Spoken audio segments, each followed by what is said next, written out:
storms and summer skies. There was a time when you were young and free. So let's go back to the beaches where I always make you laugh, to the forest where we found that hidden path, to the summertime of 2005 when we were still high. Ma'ams, anong masasabi niyo sa summer experience niyo? Nagpapasalamat po kami kay sir sa pagbibigay ng pagkakataon na makapasyal dito sa napakagandang paraiso. Isa po ito sa mga hindi namin makakalimutang pagpasyal sa buong buhay namin. Thank you, sir. Wow. Maraming salamat sir sa experience, sa pahinga, sa escape. Thank you so much sir. Okay, isang hi nga dyan, ma'ams. Nice, thank you. Mga snapping AIs na artist. Anything can you say about summer experience? We're happy at saya. Saya? We're happy and the best. The best? Enjoy the vacation. Vacation. Wow.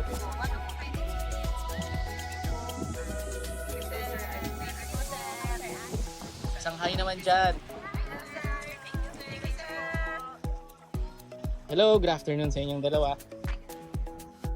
Kamusta yung experience nyo dito sa summer? So good, sir. Unang-una sa accommodation pa lang po.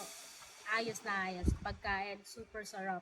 Wow. Tapos, yung boss natin, syempre, quality. Quality. Ano food yung favorite mo, ma'am? Yung ano po, crab. Crab, oh, the best yung The crab. best. How about ang pinakamatikas nating Sir Fetalbero?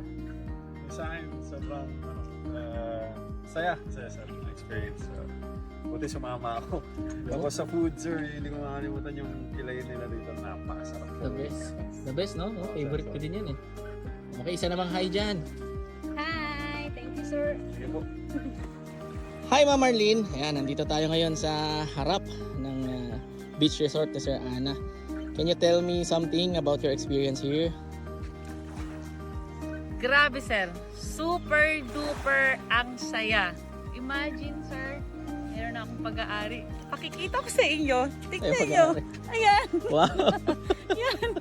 Akin lahat yan.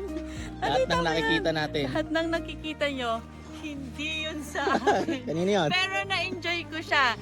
And dahil yan kay Sir Picol Joel Manuel A. Ana. Sir, thank you so much. Hamakin niyo sir. Nakarating ako ng summer dahil po sa inyo. Though nagpaalam na ako pero andito pa rin ako. And sana sir, sana hindi pa ako maalis para matagal pa po ako makapagsilbi sa inyo sir at makasama po kayo. And very thankful po kami sa binigay niyong opportunity sir na magkasama-sama po kami. Tayo sir, makasama po namin kayo at mapasyalan po namin ang inyong tawag dito sir? Beach resort. Beach resort. Wow. Yun naman pa talaga ako din sir. Sir, thank you so much po talaga. God bless you sir. Good health po every day sa inyo po at sa inyong pamilya. Thank you sir. Thank you, Arlene. Isa namang kaway dyan. Bye sir. Thank you sir. Sa pang-ikot sir oh. Ikutan natin ang kanyang beach resort. Woo! Hello, ma'am po ng pinakamaganda naming school health unit nurse. Wow, good afternoon sa'yo. Kamusta yung experience mo dito sa summer, ma'am? Hi, sir. Good afternoon po. Napakaganda po ng experience ko dito. Napakaganda po ng mga tanawin, lalo na po ang dagat. At gusto ko na din po kunin ang chance na to para magpasalamat sa aming minamahal na RTD na siyang dahilan kung bakit po kami andito. Thank you, sir. At sa lahat ng kapamilya naming Team RTC, hello po sa inyo. Maganda po dito sa summer. Wow! Sir, good morning, sir.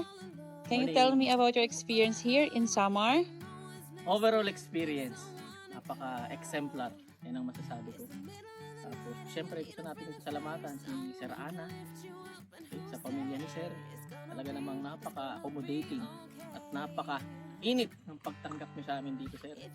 From the very beginning, mula sa airport, actually mula sa RTC 3 hanggang makarating kami dito. At for sure, hanggang pag-uwi namin, hindi kami iniiwan ni Sir. Yung mga kinokontak ni Sir, hindi kami pinapabayaan kahit saan man kami mapunta. Accommodation, food, and everything. Sabi ko nga, kung meron akong tusundan na upperclassman, Walang iba yung kundi si Sir Ana. Pogi na, Yun? mabait pa, at higit sa lahat, napakagalante ni Sir. Yes, sir. You're right. Thank you very much, Sir. Thank you very much for this wonderful experience. Mabuhay ka, Sir. God bless you. Yay! Good morning again, everyone. Nandito tayo ngayon sa ating pinaka-snappy na Chief of Academics, Police Major Noli Sudaria, Sir. Sir, can you tell us something about your overall experience dito sa Samar Escapade natin? Simple lang masasabi ko, outstanding and the best. Katulad ng aming boss na very outstanding at the best ang kanyang leadership. Sana sir, sa pagsasama natin dito, mas mag-propagate pa sana ang iyong leadership at magaya namin at sana kumalat ang iyong katangian sa lahat ng mga officers na pupunta pa sa PRTC 3. So thank you very much. The best sir ang lugar, the best sir ang trato mo sa amin, at the best din sir ang inyong leadership at management mo sa amin. Maraming po salamat sir. Wow, thank you very much, Sir. Isa namang kaway dyan, Sir. Yo! The best! Sir, thank you sir. Thank you very much sir. Tell me something about your overall experience dito sa Samar, ma'am. Thank you, Rudy. Pero bago ko sabihin yan, can you give me the opportunity to describe our Chief Regional Training Center team? Yes, ma'am, of course. Colonel Manuel Joel Ana. Yes, ma'am, go ahead. Kinakabahan ako. Baka mapagalitan ako ni Sir. Pero based doon sa aking experience, sa aking observation, kung bibigyan ako ng pagkakataon to describe Sir Ana, I could use these two strong words. First is yung pagiging strategic officer siya.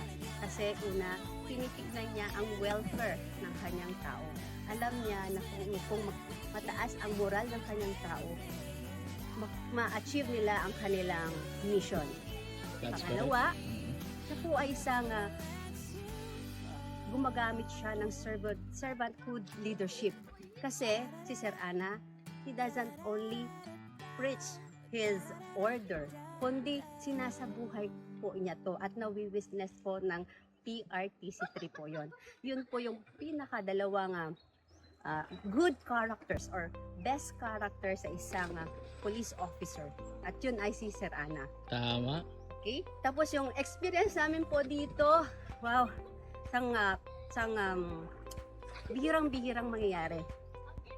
At salamat Sir Ana dahil pina-experience mo sa amin ang pagbisita dito sa Samar. Pina-experience mo sa amin kung yung napaka mabuting ano bang right term, yung family mo, pina-engage mo kami sa kanila at na-experience namin yung kung bakit ka pala ganyan, kung bakit ka pala mabuti, kung bakit pala maganda ang karakter mo. At nakikita yun sa pamilya mo. Salamat sir. Yung word na salamat, it's not enough. Pero sir, deep in our hearts, masayang-masaya po kami. Thank you po. Huwag ka muna alis sir ha. Mag-stay ka pa ng matagal sa PRTC 3 sir. Gusto pa ka naming makasama. At huwag kang mag-alala sir. Kapag nalipat ka na, for sure, puro magagandang kwentuhan ang maririnig natin sa mga kasamahan po natin. Thank you sir. That's all. Thank you, ma'am. Thank you. Kinakabahan ako.